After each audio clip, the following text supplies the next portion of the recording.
And so the chapter is finally released. Oh, how I waited for this one because I've needed to.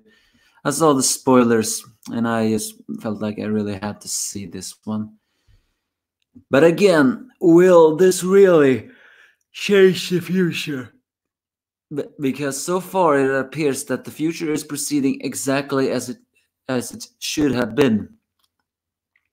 Meaning that if they have awareness of that future, they may very well be able to do a counterattack. In the end, this is not a fair fight, but if you think about it, they were not in a fair fight before either. Hello, for those who are watching, this is the Angry Anime Fan, the semi-retired despair reviewer. I tend to only do one chapter review nowadays because, well, I'm just not so much into this anymore. So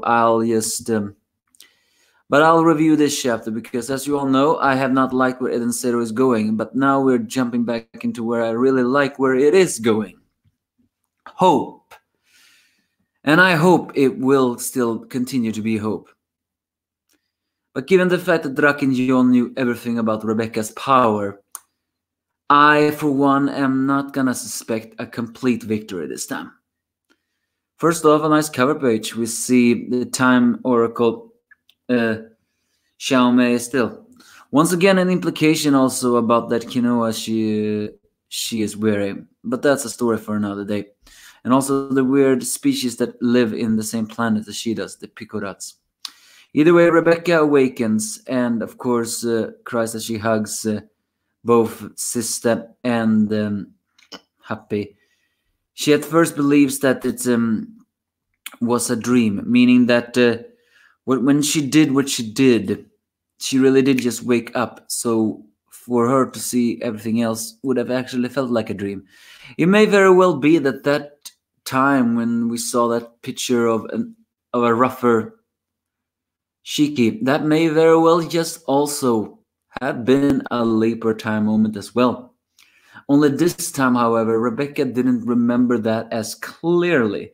Because although she does say she remembers it, she also dismisses this at first as a dream. However, then Shiki says, no, sorry, Sister says that she's been off for half an hour and says the exact same words as when they first tried to invade the Belial Gorel. It is then she realizes that what is happening is exactly in her dream, from almost from page to page, so to speak. But it's during this time moment she says to Happy to get her to Pino and contact. And just as the crew is about to sail into what is going to be their doom, Pino says that there's a transmission from Rebecca. Seeing all three friends there in their happy moments, I have to say that really warms my heart. Because seeing that picture where they were all broken down as they all cried tears of despair as Shiki was killed, that was a scene I refused to acknowledge, I was so upset. I refused to see this path we were going, no matter how dark this manga is. Although it is also still a little bit bittersweet, because not of story-wise, but, well, for a lot of people it is story-wise, but it's also for the fact that we're now in the past of preventing an event that could have happened. Meaning that this scene here, we have to treasure it, because it may very well not happen again after all. So Rebecca realizes that the dream she has was not a dream, but a future that miracle happen. She warns everybody that they must listen to her. As she dresses up, she reveals the information about the pain, losing to Draken, as well as Chiki being killed. Of course, they wonder if it really was a dream, but it felt so real. It's during this time, though, that Hermit mentions something that, although Witch wonder if it's a precognitive dream, there is also a possibility that other scene we saw in the beginning of this arc was that kind of dream.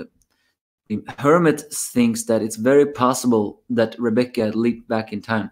As we all know, Hermit, though, is the smartest of all the 4-star Shine Maidens.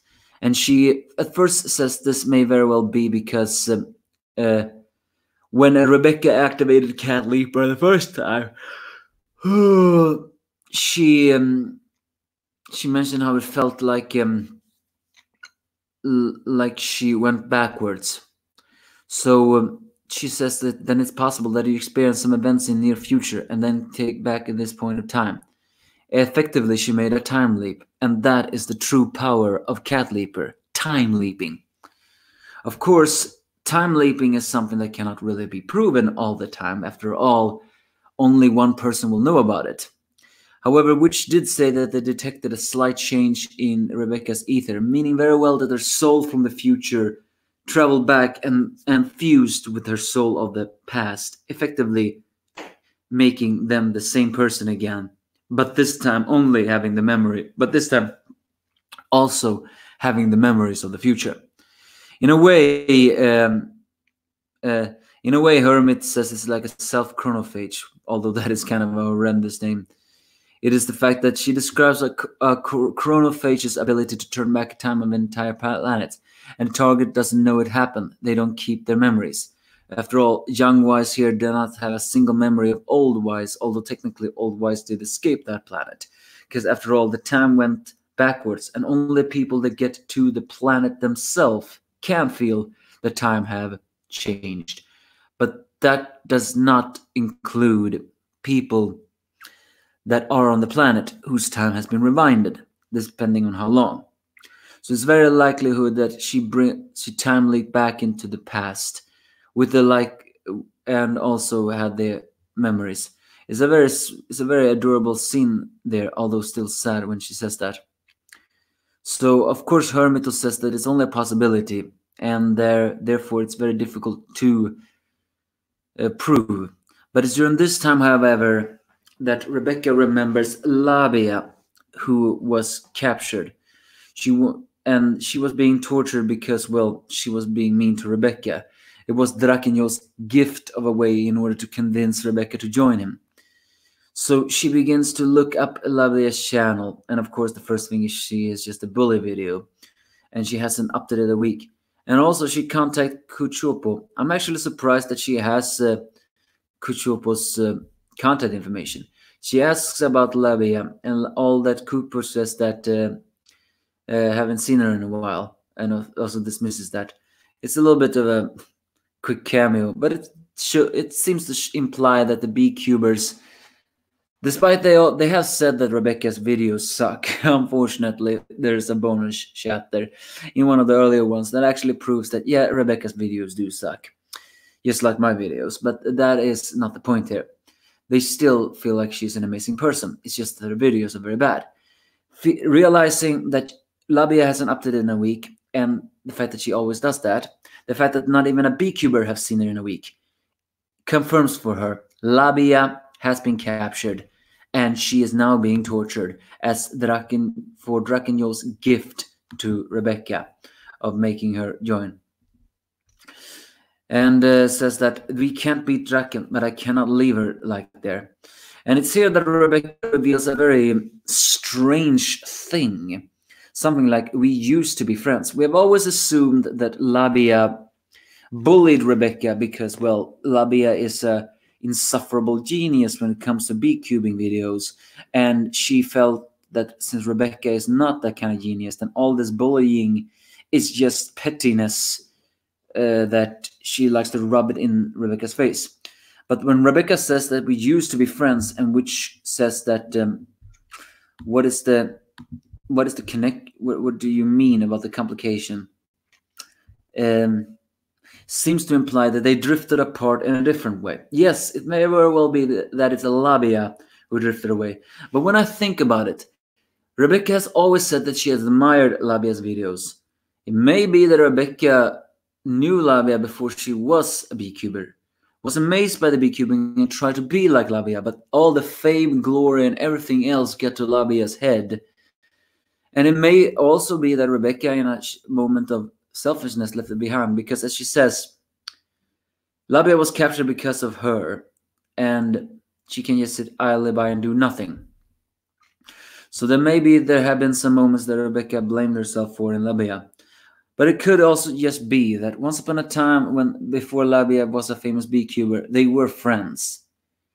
But Labia's success and Rebecca's non-success eventually got to the head where Labia felt like she was better than her. We may be looking too much into this, so we should just wait and see what she meant by that. But again, this will explain why Rebecca is trying to be friends with Labia and not just learn how to be a good beekeeper. Although that's still, again, this still does not excuse Labia's bullying. And we still don't have a reason for the bullying. It could very well just be no reason other than complete bullying, because bullying for the sake of bullying, they do exist. However, Shiki says that if she was Rebecca's friend, then she is his friend too. Yes, that is a little bit of his catchphrase. So they will go and rescue her. And here is where a lot of people complain about, why would you want to save a bully like that? And you have to look at it in a different perspective.